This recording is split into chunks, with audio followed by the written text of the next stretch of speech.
आज की क्लास में बीएससी पार्ट सेकेंड ईयर के सभी विद्यार्थियों का स्वागत है। केमिस्ट्री की इस क्लास में आज फिजिकल केमिस्ट्री की सेकेंड यूनिट शुरू कर रहे हैं, थर्मोडायनेमिक्स सेकेंड। इसका फर्स्ट टॉपिक है नीड ऑफ सेकेंड लॉ। उष्मागतिकी के प्रथम नियम से हम ये ज्ञात नहीं कर सकते कि जो स्पॉन्टेनियस परिवर्तन होते हैं वो एक ही दिशा में संपन्न होते हैं, तो वह दिशा क्या होगी। दूसरा, कोई अन्य परिवर्तन हुए बिना किसी भी प्रक्रम में ऊष्मा का पूर्ण रूप से कार्य में परिवर्तन संभव नहीं है। क्यों? ये दो बातें। पहली क्या है? स्पॉन्टेनियस प्रोसेस एक ही दिशा में संपन्न होता है, वह दिशा क्या है। दूसरा, कोई अन्य परिवर्तन हुए बिना किसी भी प्रक्रम में ऊष्मा का पूर्ण रूप से कार्य में परिवर्तन संभव नहीं है। क्यों? इसको प्रथम नियम द्वारा हम परिभाषित नहीं कर सकेंगे। तो उपरोक्त दोनों बिंदुओं की व्याख्या करने के लिए ही उष्मागतिकी के द्वितीय नियम की आवश्यकता हुई। प्रकृति में प्रत्येक प्रक्रम, प्रत्येक प्रोसेस एक निश्चित दिशा में संपन्न होते हैं, विपरीत दिशा में संपन्न नहीं होते। ऐसे प्रक्रम वास्तविक या प्राकृतिक या स्पॉन्टेनियस प्रोसेस कहलाते हैं। तो स्वतः प्रक्रम स्पॉन्टेनियस प्रोसेस की डेफिनेशन क्या है?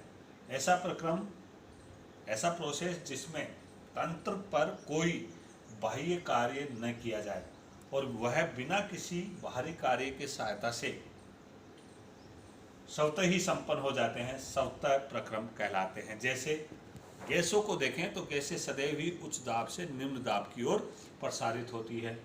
द्रवों को देखें तो द्रव सदैव ही ऊपर से नीचे की ओर बहते हैं। ऊष्मा को देखें तो ऊष्मा का बहाव सदैव उच्च ताप से निम्न ताप की ओर होता है। ये सभी स्पॉन्टेनियस प्रोसेस है। तो स्पॉन्टेनियस के करैक्टर, सबसे पहला जो करैक्टर है वो है स्पॉन्टेनियस प्रोसेस पर कोई कार्य खर्च नहीं किया जाता, जबकि उपयुक्त प्रोसेस लगाकर हम उससे कार्य प्राप्त कर सकते हैं। पहला ये है कि बाह्य कार्य खर्च नहीं किया जाता, बल्कि उचित उपक्रम लगाकर या युक्ति लगाकर हम उस प्रक्रम से, स्पॉन्टेनियस प्रोसेस से कार्य प्राप्त कर सकते हैं। दूसरा, सभी स्पॉन्टेनियस प्रोसेस अनुत्क्रमणीय होते हैं, रिवर्सिबल नहीं होते हैं, इरिवर्सिबल होते हैं, अर्थात एक ही दिशा में संपन्न होते हैं तथा साम्य की ओर अग्रसर होते हैं।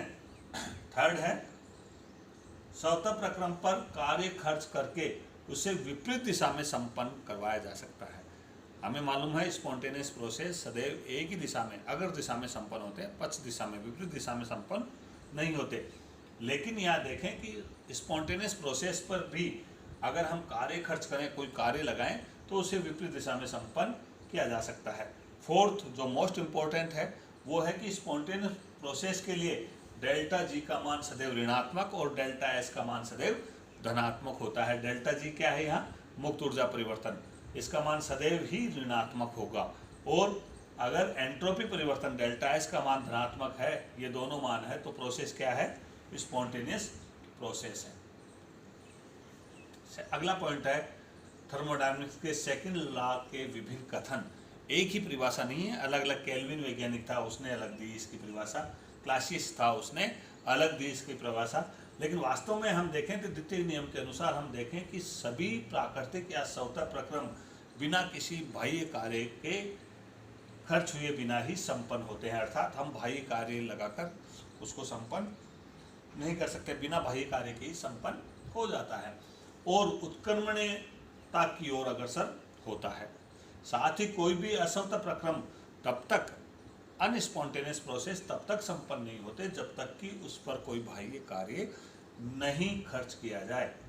केल्विन के अनुसार द्वितीय नियम की या उष्मागतिकी के सेकंड लॉ की एक परिभाषा दी थी कि एक अकेले उष्माकुंड, एक अकेले उष्माकुंड, ये मेन है यहाँ, अकेले उष्माकुंड के चक्रीय प्रक्रम के लिए यह संभव नहीं कि वह पारिपार्श्विक में कोई धनात्मक कार्य कर सके, पारिपार्श्विक में, सराउंडिंग में कोई धनात्मक कार्य कर सके। यही द्वितीय नियम है। किसके अनुसार? केल्विन के अनुसार। अब क्लासियस के अनुसार देखें तो क्लासियस ने परिभाषा कह दी कि किसी भी चक्रीय प्रक्रम के लिए यह संभव नहीं है कि किसी भी कार्य को नष्ट हुए बिना ऊष्मा का प्रवाह कम ताप से उच्च ताप वाले ऊष्मा कुंड की ओर हो। हमें मालूम है स्पॉन्टेनियस प्रोसेस होगा तो ऊष्मा का प्रभाव सदैव ही उच्च ताप से निम्न ताप की ओर होता है। ये हमने स्पॉन्टेनियस प्रोसेस में पढ़ाया। इसके विपरीत क्लासियस ने क्या कहा कि क्लासियस ने द्वितीय नियम की ये परिभाषा दी कि किसी भी चक्रीय प्रक्रम के लिए यह संभव नहीं कि किसी कार्य को नष्ट हुए बिना ऊष्मा का प्रवाह कम ताप से उच्च ताप वाले ऊष्मा कुंड की ओर हो। अतः किसी भी चक्रीय प्रक्रम के लिए यह संभव नहीं है कि उच्च ताप वाले ऊष्मा कुंड से निम्न ताप वाले ऊष्मा कुंड की ओर ऊष्मा के प्रवाह के बिना ऊष्मा का परिवर्तन कार्य में हो जाए। तो ये क्लासियस के अनुसार थी। नेक्स्ट पॉइंट है उत्क्रमणीय चक्र के लक्षण। ऊष्मागतिकी के द्वितीय नियम के अनुसार हम देखते हैं कि धनात्मक कार्य करने वाले किसी भी चक्रीय प्रक्रम में भिन्न भिन्न ताप वाले दो ऊष्मा कुंड अवश्य होते हैं। चक्रीय प्रक्रम धनात्मक कार्य करने वाले किसी भी चक्रीय प्रक्रम में भिन्न भिन्न ताप वाले कम से कम दो ऊष्मा कुंड अवश्य होते हैं। इसका एक ऐसा उदाहरण है कार्नो चक्र। कार्नो चक्र एक उत्क्रमणीय चक्र है। यह उत्क्रमणीयता दर्शाते हैं। इसे आदर्श ऊष्मा इंजन भी कहते हैं। उत्क्रमणीयता का अर्थ है कि चक्रीय प्रक्रम एक बार अग्र दिशा में और एक बार पश्च दिशा में संपन्न होता है और अपनी मूल अवस्था में लौट जाता है। अर्थात एक बार अग्र दिशा में एक बार पश्च दिशा में संपन्न होकर अपनी मूल अवस्था में पहुंच जाता है। यह उत्क्रमणीयता। एक उत्क्रमणीय इंजन के लिए यदि अग्रिम चक्र के लिए संपन्न हुए कार्य का मान W साइकिल है, माना हमने अग्र चक्र के लिए या अग्र दिशा में जो कार्य संपन्न हुआ उसका मान W साइकिल है। दोनों ऊष्मा कुंडों से ग्रहण की गई ऊष्मा Q1 व Q2 है तथा यदि विपरीत दिशा में ये प्रक्रम संपन्न होता है, ये प्रोसेस संपन्न होता है, तो इसके लिए जो कार्य का मान है वो -W साइकिल है। ऊष्मा का मान क्रमशः -Q1 व -Q2 है दोनों ऊष्मा कुंडों की।